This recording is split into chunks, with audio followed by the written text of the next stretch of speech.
आपकी लाइफ का पूरा बदलाव सिर्फ परमेश्वर कर सकता है। A break in prayer, a break in Jesus.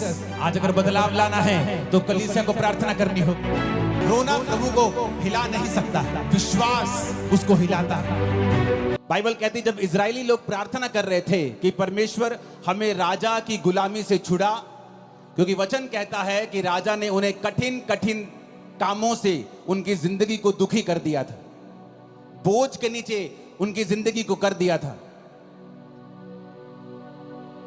और वचन कहता है कि वो परमेश्वर की भविष्यवाणी को याद करने लगे कि प्रभु ने कहा था कि 400 साल के बीतने के बाद मैं अपने लोगों को मिस्र से छुड़ा लूंगा।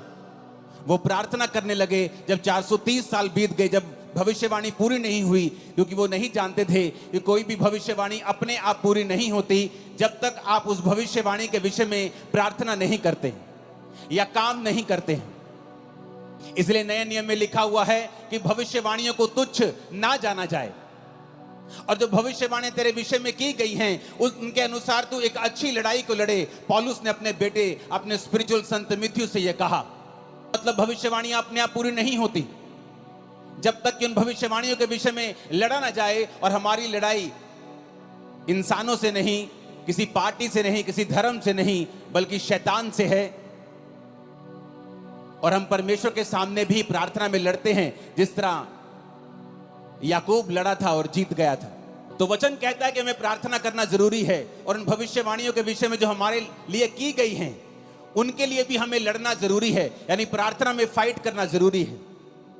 तो वचन कहता है कि जब वो फंस गए वहां पर, उन्होंने प्रार्थना करनी शुरू की। जब उन्होंने प्रार्थना करनी शुरू की तो परमेश्वर ने अपने दास को भेजा, उन्होंने मूसा को भेजा। और बाइबल कहती है मूसा के वचनों के ऊपर जिन्होंने मन लगाया और ये विश्वास किया कि मूसा अपने आप से नहीं आया है, मूसा परमेश्वर की ओर से आया है, और जो परमेश्वर की ओर से ये वचन कहेगा हम उस वचन के ऊपर यकीन करेंगे और हमारी जिंदगी सेम नहीं रहेगी और हम गुलामी से छुड़ाए जाएंगे।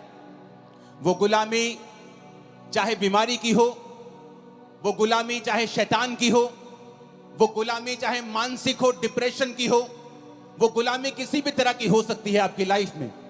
लेकिन वचन ये कहता है कि जब आप परमेश्वर के वचन को सुनते हैं और फैसला कर लेते हैं कि आज से मैं अपना दिल दिमाग परमेश्वर के वचनों के ऊपर लगाऊंगा, तो वचन कहता है वो गुलामी नहीं रहती। परमेश्वर आपको बंधनों से छुड़ाता है और गुलामी से छुड़ाता है। और उस वचन को जो उसने मूसा को दिया था और लोगों को छुड़ा लिया था, आज मेरा विश्वास है कि परमेश्वर जो वचन आपके लिए देने वाले हैं वो पूरी तरह से आपको और आपके परिवार को छुड़ा लेगा।